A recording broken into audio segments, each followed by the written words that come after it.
नमस्कार, मैं निरपेन हर ज्योतिष कलश यूट्यूब चैनल से आपका स्वागत करता हूं। 29 मार्च 2025 को शनि का राशि परिवर्तन कर मीन राशि में प्रवेश करना और वहां पहले से ही राहु ने अपनी मौजूदगी दर्ज करवा रखी। तो ऐसे में पिशाच योग और शापित योग का निर्माण शनि और राहु की युक्ति के कारण से हुआ है और उसी क्रम में आज हम बात कर रहे हैं मीन राशि पर। मीन राशि पर इस योग के प्रभाव के कारण से कहाँ सावधानी रखने की आवश्यकता रहेगी और कौन से उपाय लाभप्रद रहने वाले हैं आगामी 18 मई 2025 तक। इस श्रापित योग के कारण से मीन राशि के जातकों को कौन से उतार चढ़ाव देखने को मिलेंगे, आज हम इसी पे चर्चा कर रहे हैं। 29 मार्च को अगर मैं बात करूं मीन राशि की, तो आपकी ही राशि में जो है शनि और राहु की युक्ति जो है आपके लगन में जो है बनी है और इसके कारण से जो है आपका 7वां भाव जो है वो पीड़ित हुआ है। तो आपके वैवाहिक जीवन में मूल रूप से जो है आपके उतार चढ़ाव और साथ साथ विवाद परिस्थितियां जो है वो आपको देखने को मिल सकती है। और ऐसे जातक जिनके वैवाहिक जीवन में पूर्व में अगर कोई समस्या आ रही है, विवाद आ रहा है, तो अलगाव की स्थितियां जो है इस योग के कारण से जो है बनती हुई दिख रही है। तो आपको रिश्तों में सुधार की ओर कार्य करना होगा और साथ साथ वैवाहिक जीवन में आपको सामंजस्य बिठाना होगा और अपने जीवन साथी की भावनाओं का आपको कद्र करना होगा और वाणी पर आपको विशेष रूप से नियंत्रण करना होगा ताकि आपके वैवाहिक जीवन की गाड़ी जो है वो सामान्य रूप से चले और इस समय के निकलने के बाद में स्थितियां आपके पक्ष की रहेंगी।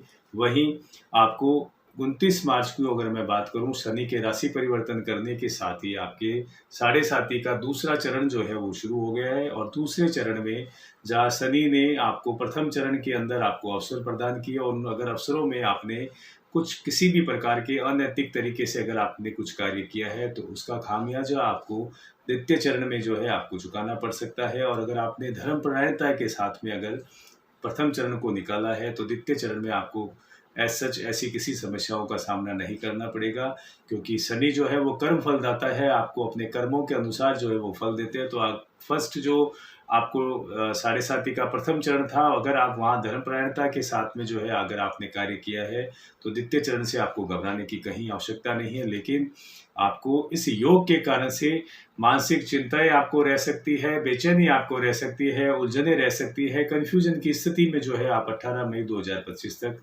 स्वयं को देख सकते हैं। और किसी भी बड़े निर्णय को लेने से पूर्व अगर आप किसी की सलाह लेते हैं, शुभचिंतकों की सलाह लेते हैं या किसी बुजुर्ग की सलाह लेकर के या उस विषय वस्तु से संबंधित एक्सपर्ट जो है उनसे अगर आप सलाह लेकर के अगर कोई कार्य करते हैं तो आप लाभ की स्थिति में रहेंगे। अन्यथा आपके साथ फ्रॉड होना और धोखा होने के प्रबल संभावना है। आपका निवेश या आप कोई भी महत्वपूर्ण कार्य जो करने जाते हैं, अगर आप बिना सोचे समझे अविवेक तरीके से जल्दबाजी में अगर आप निर्णय लेते हैं तो उससे आपको आगे चल करके काफ़ी परेशानियों का सामना करना पड़ सकता है। और नए कार्य हेतु, नए व्यवसाय हेतु जो है 18 मई तक आपको स्थगित रखना आपके लिए श्रेयकर रहेगा, क्योंकि नए कार्य के लिए और नई शुरुआत के लिए कार्य बदलाव हेतु जो है आपके 18 मई तक जो है शुभ फल योग नहीं है। तो 18 मई तक आपको इस और जो है निर्णय नहीं लेने चाहिए, आपके लिए विशेष जो है शुभ फलदायी नहीं रहने वाला है।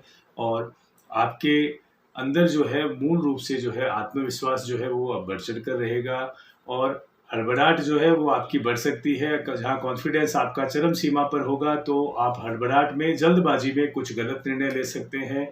तो निर्णय लेने की क्षमताओं का ह्रास हो सकता है आपके, और वहीं आपकी वाणी में दोष आ सकता है। एग्रेशन, गुस्से के कारण से आप अपने बनते कार्यों को बिगाड़ सकते हैं। जहाँ दूसरी ओर आपके हेल्थ को लेकर के आपको कॉन्शियस रहना होगा। सेहत में उतार चढ़ाव की स्थितियां जो है वो आपको रह सकती है 18 मई 2025 तक। जो है आपको हेल्थ से रिलेटेड कुछ इशू जो है वो आपको देखने को मिल सकते हैं। गरिष्ठ खान पान का आपको परहेज करना चाहिए और खाने पीने का आपको विशेष ध्यान रखना होगा।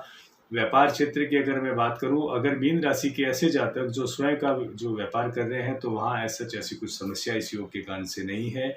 अगर पार्टनरशिप का व्यापार आप कर रहे हैं तो पार्टनरशिप में कुछ उतार चढ़ाव और आपके साथ फ्रॉड होने की प्रबल संभावना है। तो पार्टनरशिप का व्यवसाय जो भी मीन राशि के जातक करते हैं तो आपको अलर्ट रहना होगा, सचेत रहना होगा। अपने पार्टनर पर आंख मूंद कर विश्वास करना आपके लिए जो है नुकसानदायक हो सकता है। और साथ साथ मैं कहना चाहूँगा कि पुनः कि स्वास्थ्य को लेकर के आप जो है विशेष ध्यान रखें, अपने खान पान का आप विशेष ध्यान रखें और नए कर्ज से आपको बचना होगा।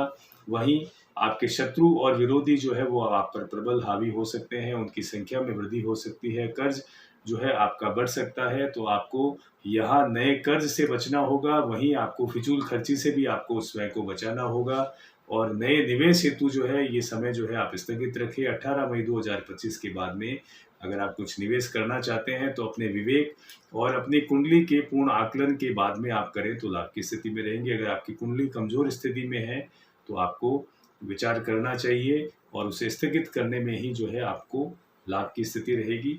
और उपायों की अगर मैं बात करूं तो मीन राशि के जातकों को इस योग के दुष्परिणाम और नकारात्मक परिणामों से राहत पाने के लिए विष्णु सहस्त्र नाम का पाठ करना लाभान्वित कर सकता है। वहीं बृहस्पति के बीज मंत्रों का जाप नियमित रूप से करना एक माला आपको श्रेयकर रहेगा और शिवलिंग पर नियमित रूप से पंचामृत जो है आप अर्पण करें और एक बीज पत्र अर्पण करें तो आप लाभ की स्थिति में रहेंगे।